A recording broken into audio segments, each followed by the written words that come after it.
Galvanini. Muy buenas tardes, ¿cómo estás, Nazareno? Hola, buenas tardes, ¿cómo están? Bien, bueno, contanos acerca de este protocolo, quién es el que lo ha diseñado. Empecemos, si te parece, con el protocolo de acompañamiento en el último momento de vida.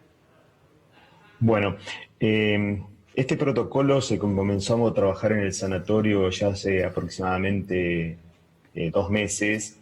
Se ha publicado y lo estamos eh, dando a conocer en las últimas 2 semanas, pero ya en las semanas previas, tanto en la unidad de terapia intensiva como en la internación general y alguna vez en nuestro servicio de emergencia ya lo hemos utilizado.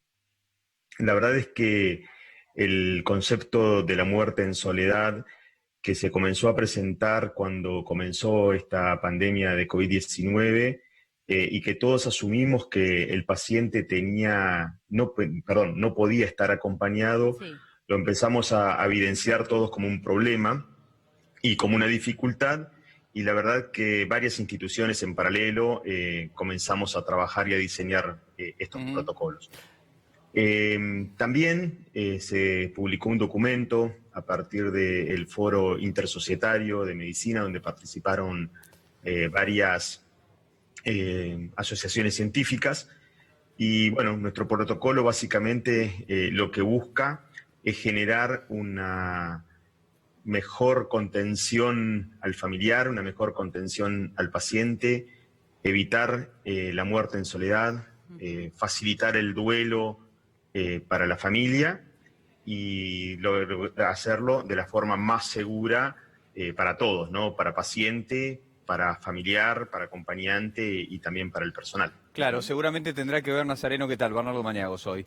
Tendrá que ¿Cómo estás, ver Bernardo? con tomar las medidas de seguridad necesarias para que la gente que vaya a despedir a una persona que es muy cercana, que es muy querida, pueda hacerlo y al mismo tiempo evite los riesgos de contagiarse de COVID. Hemos visto casos terribles, como por ejemplo el caso de San Luis, de las chicas que no pudieron despedir a su papá, el caso de la chica de Córdoba que no pudo ser despedida por su papá que no pudo entrar a la provincia. Ahora, ustedes desarrollaron un protocolo aquí en la ciudad de Buenos Aires para algunos sanatorios para asignar los recursos que son escasos. Por ejemplo, si la situación se desbordara y hubiera que asignar un respirador artificial y hubiera que elegir entre 2 o 3 personas que lo necesitan, digo, ¿cuál es en esos casos, de acuerdo a lo que ustedes estuvieron trabajando, cuál es el criterio? Es decir, ¿qué es lo que prima? ¿Se tiene en cuenta la edad? Por ejemplo, si hay 2 personas, una mayor y una joven, se asigna a la persona joven. Si hay una persona que está más deteriorada en su salud, se asigna a la que está menos deteriorada. Es terrible lo que uno está diciendo, pero lamentablemente son situaciones que ya están ocurriendo. Por ejemplo, en Jujuy, estos días atrás, en la zona de Chipolete, en Río Negro y General Roca también. Bien, ese es otro protocolo, ¿no? Ese es Sí, un sí, claro. protocolo de asignación de recursos. Ujú.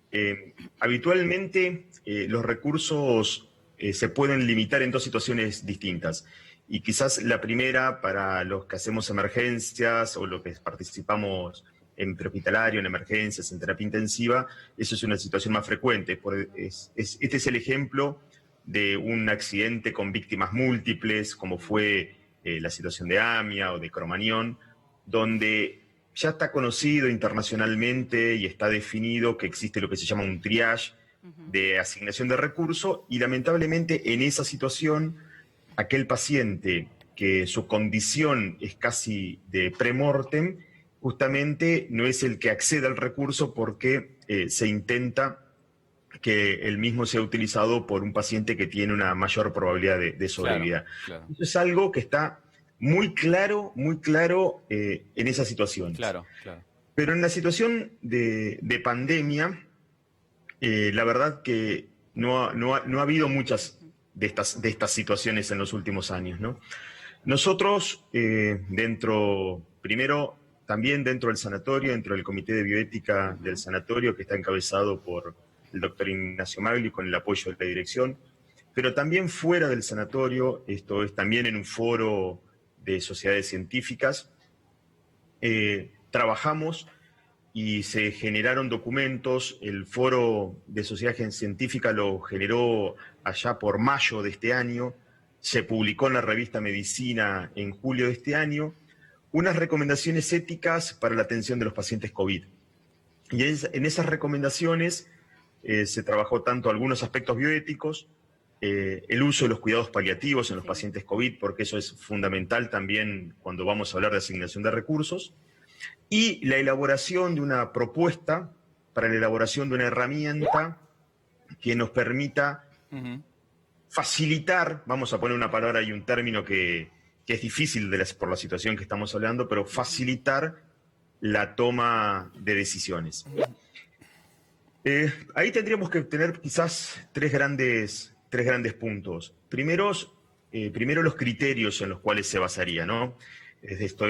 Son criterios que tienen que ser universales, es decir, que todo paciente que requiera una atención en una unidad de cuidados críticos o de terapia intensiva debería ser analizado por este triage. Tiene que ser anónimo. Tiene que ser hecho por personas, o sugerimos que se haga por personas que no estén directamente volcadas en la atención, y a este punto voy al final. Y todo lo que busca es que tiene que ser lo más objetivo posible para de esta forma evitar que la asignación pueda caer en rasgos discriminatorios o estar basada en subjetividades, ya tanto sea del paciente como del profesional. También creemos que tienen que ser absolutamente claros y transparentes y tienen que ser comunicados. Es decir, la gente, todo el mundo deberíamos conocer si se generan estos documentos, cuáles son las características.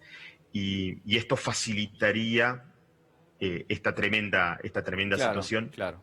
Y obviamente tienen que ser utilizados cuando ya se superaron todas aquellas situaciones. Es decir, se expandió la terapia intensiva y no se puede expandir más, no se puede generar un traslado y una derivación a otra institución. Y con esto se elaboraron dos cosas. Una, la sugerencia de la formación de equipos de triage. Sí. Esto significa, vamos a poner una palabra que es un comité, pero no es un comité, sino es un equipo de trabajo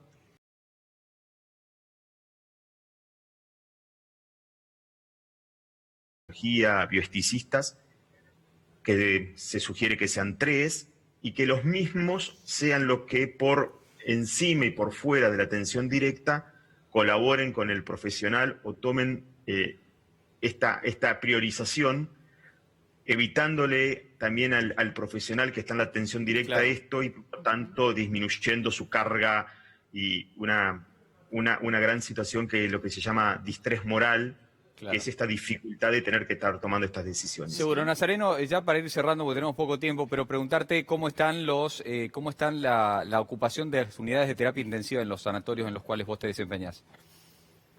Yo me desempeño en un sanatorio y la verdad es que estamos no con una ocupación plena, pero con una ocupación importante, pudiendo trabajar hasta el momento muy bien. Nunca lo hemos tenido que utilizar a ninguno de estos, al primer protocolo lo hemos utilizado, el de acompañamiento, el de facilitación de la visita del paciente. El protocolo de asignación de recursos no lo hemos tenido que utilizar y agradecemos esto. Y la verdad que estamos trabajando muy bien en una situación quizás un poco distinta a la que está sucediendo o puede estar sucediendo en otras zonas del país. Bien, Nazareno, muchísimas gracias por este contacto. No, a ustedes. Un placer. Gracias, doctor.